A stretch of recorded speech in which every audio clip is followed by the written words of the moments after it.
מה שאנחנו הולכים לראות עכשיו, סבתא רעננה נולדה באוסטריה, בווינה. ידעתם? לא. כן.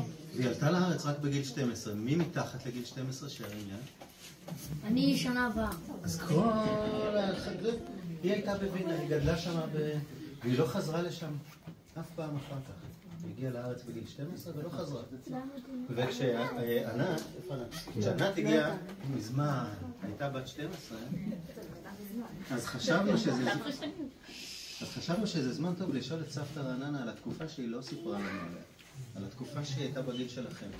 והיא ישבה וסיפרה לנו הרבה וצילמנו אותה, והיא סיפרה איפה היא למדה ואיפה היא גרה ומה היא אכלה ועל מה היא חלמה ומה היא הרגישה ואז נסענו לווינה וניסינו לחפש את המקומות שהיא סיפרה עליהם ומצאנו.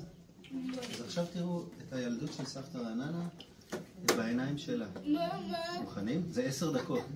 זה סרט מלפני 10 שנים. פעם 10 דקות היה סרט לגיטימי ביוטיוב.